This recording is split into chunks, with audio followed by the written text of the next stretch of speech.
Bismillahirrahmanirrahim. Assalamualaikum warahmatullahi wabarakatuh. Bismillah, innal hamdalillah nahmaduhu wa nasta'inuhu wa nastaghfiruh wa na'udzu billahi min syururi anfusina wa sayyiati a'malina may yahdihillahu fala mudhillalah wa may yudlil fala hadiyalah. Rabbi israh li sadri wa yassir li amri wahlul 'uqdatam min lisani yafqahu qawli. Qala Allah ta'ala fi kitabil karim wa huwa astaqul qailin a'udzu billahi samil alim minasyaitonir rajim. Bismillahirrahmanirrahim. Ya ayyuhalladzina amanu taqullaha haqqa tuqatih wa la tamutunna illa wa antum muslimun. Shadaqallahul azim. Wa sadaqa rasuluhul karim wa nahnu ala zalika minasyahidin walhamdulillahi rabbil alamin. Bapak Ibu hadirin jamaah pengajian Kamis pagi yang dimuliakan Allah. Pertama dan yang paling utama tentu tidak ada kalimat, tidak ada kata yang patut kita ucapkan kecuali alhamdulillahi rabbil alamin. Karena kalimat ini sebagai bukti bahwa kita rela terhadap apapun yang Allah takdirkan kepada kita. Ketika saat ini kita ditakdir oleh Allah untuk bisa menghadiri majelis ilmu, majelis ta'lim, maka ini adalah takdir yang senantiasa kita harus bangga. Kita harus senantiasa bersyukur kepada Allah Subhanahu wa ta'ala. Yang kedua kalinya salawat dan salam kita aturkan kehadiran baginda Nabi besar Muhammad sallallahu alaihi wasallam yang dengan uswah hasanah, contoh teladan beliau baginda Rasulullah, kita bisa mengenal Allah, bisa mengenal dinul Islam, bisa mengetahui mana yang baik, mana yang buruk, mana yang benar, mana yang salah. Ini tentu barometer ukurannya adalah sebagaimana yang diajarkan oleh baginda Rasulullah. Oleh karenanya ini mumpung masih di bulan Rabiul Awal, ini hari yang ke-5 ya. Hari yang ke-5 bulan Rabiul Awal, kita manfaatkan sebelum kita lanjutkan kajian tafsir untuk sedikit mengenal baginda Rasulullah sallallahu alaihi wasallam. Sebagaimana yang tercantum di dalam kitab Maraqil Ubudiyah, Al-Imam An-Nawawi itu memberikan gambaran fisik Rasulullah yang sebagai kabar gembira dari Allah Subhanahu wa taala tentang kesempurnaan Rasulullah sallallahu alaihi wasallam. Kesempurnaan Rasulullah bukan hanya dari akhlak beliau yang mulia, tapi juga dari segi fisik. Ini Rasulullah SAW itu digambarkan seperti yakut dibandingkan dengan batu biasa. Ini Rasulullah SAW.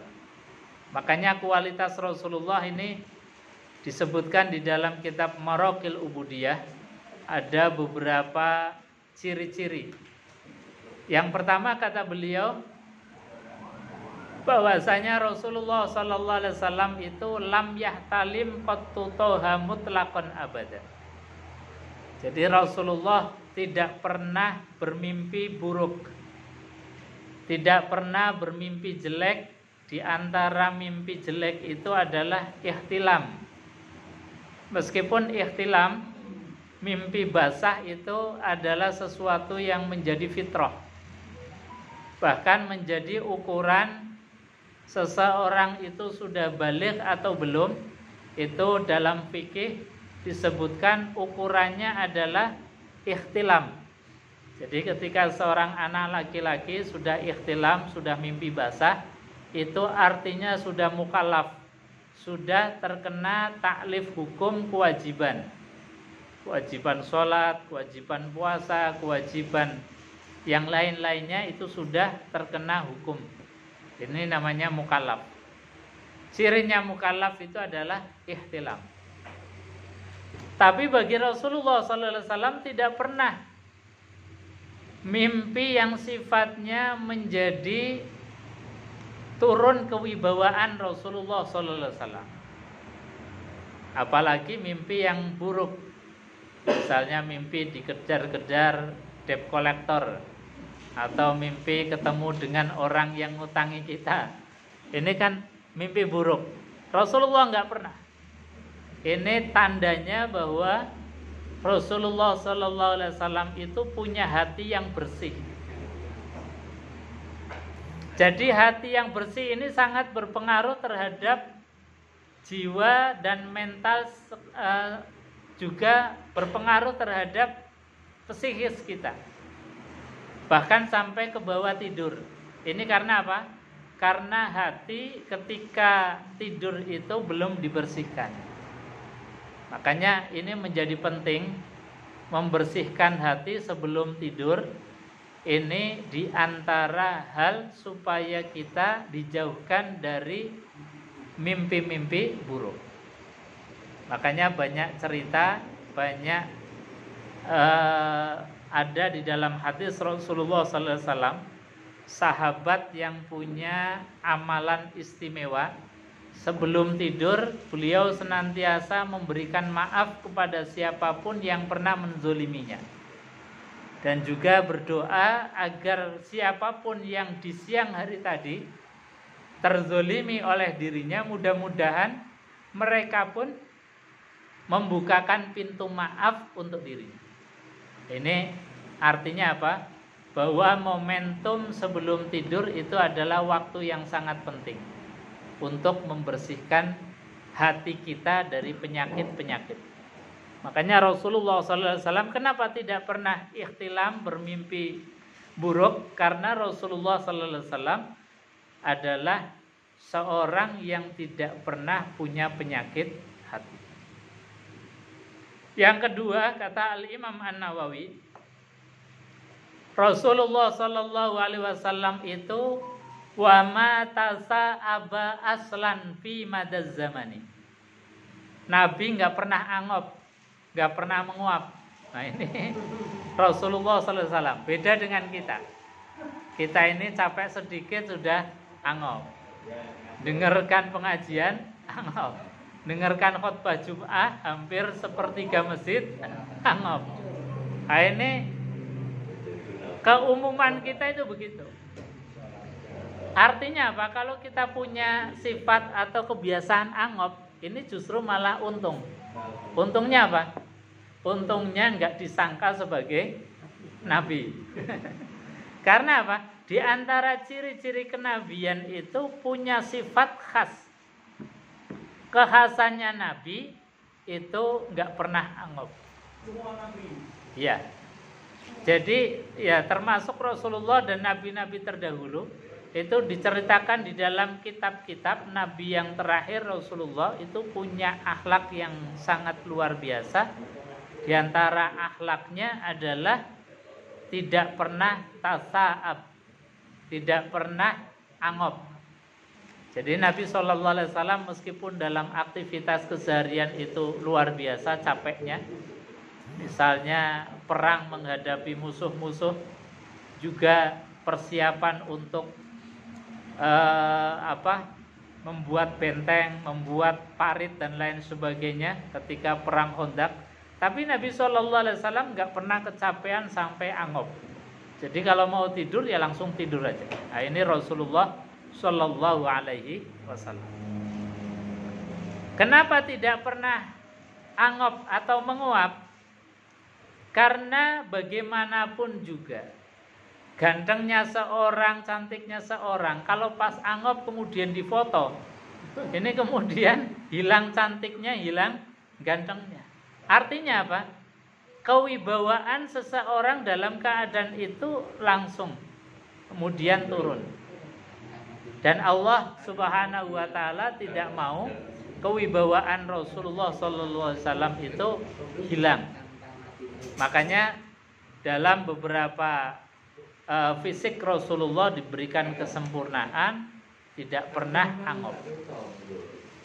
Yang ketiga kata Al-Imam An-Nawawi min huddawabi falam tahrab, adalah Rasulullah sallallahu alaihi wasallam terhadap hewan-hewan yang sifatnya liar, galak, seperti misalnya anjing atau apapun yang berbahaya terhadap kita, yang berbahaya terhadap Rasulullah, itu ya tidak lari dan juga tidak menyakiti Rasulullah sallallahu alaihi wasallam. Jadi terhadap hewan-hewan itu, ketika ada Rasulullah sallallahu alaihi wasallam, ya tidak merasa takut terhadap Rasulullah sehingga lari, dan juga tidak menyerang Rasulullah. Contohnya apa? Misalnya ketika Rasulullah sallallahu alaihi wasallam itu mau hijrah, dikejar-kejar oleh kafir Quraisy. Salah satu yang mengejar beliau adalah namanya Sarokoh. Itu Rasulullah sallallahu alaihi wasallam ketika mau hijrah sampai memutar arah dulu. Jadi dari Mekah arahnya kemudian ke selatan, ke timur, baru muter ke arah utara. Ketika dikejar, Rasulullah sallallahu alaihi wasallam berlindung di satu bukit yang di sana ada gua dari tumpukan-tumpukan batu yang besar. Namanya Gua Sur. Nah, di gua itu Nabi sallallahu alaihi wasallam dan sahabat Abu Bakar As-Siddiq itu berhenti dulu untuk istirahat dan juga supaya orang-orang yang mengejar beliau tidak menemukan. Maka Nabi masuk Gua Sur, sahabat Abu Bakar juga masuk Gua Sur. Yang tentu namanya gua tidak pernah disinggahi, dijamah oleh manusia, pasti di dalamnya itu banyak hewan-hewan yang liar. Ada ular, ada kelabang, ada kalajengking.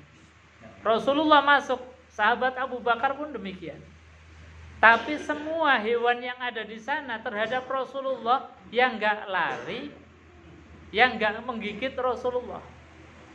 Justru yang digigit itu adalah Abu Bakar As-Siddiq. Jadi saking capeknya Rasulullah SAW kemudian dipangku, tidur di pangkuan Abu Bakar As-Siddiq. Abu Bakar As-Siddiq yang memangku Rasulullah SAW, justru kakinya kemudian disengat oleh kalajengking. Tapi Nabi aman-aman saja. Ini bukti bahwa Nabi itu punya kelebihan min huddawabi falam tahrab walam waqa'at. Abu Bakar As-Siddiq yang disengat oleh hewan yang berbisa tadi, mau bengok ya gimana, nanti khawatir ada musuh yang tahu. Beliau menahan sakitnya itu sampai beliau menangis tanpa adanya suara. Saking kuatnya nangisnya Abu Bakar As-Siddiq sampai air matanya itu kemudian membasahi dan netes di pipinya Rasulullah sallallahu alaihi wasallam. Sampai kemudian Rasulullah sallallahu alaihi wasallam terbangun. Karena apa? Karena ada tetesan air mata Abu Bakar As-Siddiq. Ini diantara penggalan cerita hijrahnya Rasulullah, bahwasanya Rasulullah sallallahu alaihi wasallam itu luar biasa. Abu Bakar As-Siddiq adalah sahabat yang luar biasa, menemani Rasulullah dalam keadaan suka maupun dalam keadaan duka. Ini bukti bahwa Rasulullah sallallahu alaihi wasallam adalah sosok orang yang memang sampai hewan pun tunduk kepada Rasulullah sallallahu alaihi wasallam. Wa ma waqa'at zubabatun. Bukan hanya hewan liar dan buas saja, tapi hewan-hewan yang kira-kira kemudian hewan biasa, tapi dengan kita itu dihinggapi hewan itu menjadi muru'ah, wibawanya hilang. Misalnya kita lagi enak-enak duduk, tahu-tahu kemudian ada lalat hinggap di tubuh kita. Ini kan rasanya nggak enak. Sehebat, semulia apapun orang, seganteng, secantik apapun orang, kalau kemudian dihinggapi lalat itu rasanya ya risih. Orang yang melihat pun rasanya ini kok orang banyak lalatnya, apa urung adus apa. Jadi wibawanya itu langsung turun. Tapi tidak demikian dengan Rasulullah sallallahu alaihi wasallam. Rasulullah sallallahu alaihi wasallam wa ma waqa'at dzubabatun abada fi jismihil hasani. Nabi tubuh mulianya ini tidak pernah dihinggapi semacam lalat, semacam nyamuk. Itu enggak pernah. Karena apa? Karena Allah tidak ingin kekasihnya ini muru'ah wibawanya itu diinjak-injak, hilang. Makanya dijaga betul. Sampai lalat pun itu tidak berani hinggap di badannya Rasulullah Sallallahu Alaihi Wasallam. Meskipun secara ilmiahnya, kenapa Nabi tidak pernah dihinggapi oleh lalat? Karena memang bau Rasulullah Sallallahu Alaihi Wasallam badannya itu harum semerbak, meskipun tanpa dikasih minyak wangi. Nah, beda dengan kita. Kita satu hari enggak tersentuh air saja sudah rasanya beda. Misalnya kita mulut satu hari puasa itu rasanya sudah tengah hari itu enggak diundang lalat langsung datang. Ini kita. Tapi Rasulullah Sallallahu Alaihi Wasallam itu kemuliaannya sampai fisiknya saja dijaga oleh Allah Subhanahu wa taala. Kemudian Rasulullah sallallahu alaihi wasallam secara fisiknya lagi, kata Al-Imam An-Nawawi, bi khalfihi ka amami ru'yatun sabata. Adalah Rasulullah pandangan ke belakang itu sama dengan pandangan ke depan. Dalam hal penglihatan Rasulullah sallallahu alaihi wasallam itu ke belakang sama seperti melihat ke depan. Jadi awas, jelas, karena memang diberikan kelebihan oleh Allah. Makanya Nabi sallallahu alaihi wasallam kalau mau ngimami salat, beliau mengatakan sawu sufufakum, itu enggak melihat ke belakang, enggak melihat ke makmumnya. Karena Nabi sallallahu alaihi wasallam meskipun enggak menengok ke belakang, beliau tahu persis bagaimana posisi shafnya, sudah lurus atau belum, sudah rapat atau belum. Maka Nabi sallallahu alaihi wasallam ketika ada salah seorang sahabat atau sahabat yang shafnya itu belum lurus, belum rapat, itu kemudian Nabi mengingatkan, ya fulan, disuruh untuk lurus oleh Rasulullah. Padahal Rasulullah tetap menghadap ke arah kiblat. Jadi Nabi sallallahu alaihi wasallam punya pandangan, meskipun matanya atau kepalanya enggak menengok ke belakang, tapi kejelasan dalam pandangan penglihatan beliau sama dengan ketika melihat ke arah depan. Ini pernah terjadi ketika Nabi sallallahu alaihi wasallam sedang sholat di dekat Ka'bah. Itu Abu Lahab saking gemesnya, saking jengkelnya kepada Rasulullah, bawa batu besar kemudian mau ditimpakan kepada Rasulullah. Maka Rasulullah yang tadi pandangannya sangat jelas, kemudian berdoa untuk dilindungi. Maka kemudian pandangan Abu Lahab ini dikabulkan oleh Allah sehingga tidak melihat Rasulullah SAW yang sedang sujud, sedang sholat di dekat Ka'bah. Ini membuktikan bahwa Rasulullah SAW itu punya physically yang luar biasa, berbeda dengan keumuman kita. Kemudian keutamaan Rasulullah yang lain dari segi fisiknya, wala yura aslu baulin minhu fi alani. Nabi sallallahu alaihi wasallam ketika buang air besar maupun buang air kecil itu la yura asru baulin, tidak pernah kelihatan bekas dari pipisnya Rasulullah. Jadi kalau beliau itu buang air kecil itu langsung menguap, tidak ada bekas airnya, tidak ada bekas baunya. Jadi tidak tampak kelihatan asru baulin, bekasnya pipis atau buang airnya Rasulullah Sallallahu Alaihi Wasallam. Nah, ini sangat beda dengan kita. Kalau kita kan bekasnya sangat jelas, baik bau maupun bentuknya. Apalagi kalau habis makan jengkol atau petai, itu mungkin sehari dua hari nggak hilang-hilang asru baulinnya. Tapi Rasulullah enggak demikian. Tadi luar biasanya penjagaan Allah terhadap fisiknya Rasulullah sallallahu alaihi wasallam saja begitu luar biasa. Wa qalbuhu lam yanam. Kemudian Rasulullah sallallahu alaihi wasallam diberikan kelebihan oleh Allah, hati beliau lam yanam, tidak pernah tidur. Wal ainu qad na'asat, meskipun matanya Rasulullah itu terpejam. Meskipun Rasulullah sallallahu alaihi wasallam itu tertidur matanya, tapi hatinya Rasulullah sallallahu alaihi wasallam tidak pernah tidur. Makanya Rasulullah sallallahu alaihi wasallam itu orang yang tidak pernah berhenti untuk ingat Allah, tidak pernah berhenti untuk zikir. Makanya Nabi sallallahu alaihi wasallam itu disifati sebagai Quran yang berjalan. Karena apa? Di antara perintahnya Quran terhadap Allah Subhanahu wa taala itu kan disuruh untuk ingat Allah qu'udan qiyaman wa qu'udan wa ala junubihim. Jadi kita disuruh untuk ingat Allah, zikir kepada Allah qiyaman, baik dalam keadaan berdiri. Berdiri ya itu bisa kita misalnya sambil berjalan, sambil bekerja. Wa qu'udan, atau dalam keadaan kita duduk. Duduk apapun seperti sekarang atau lagi bekerja dan sebagainya.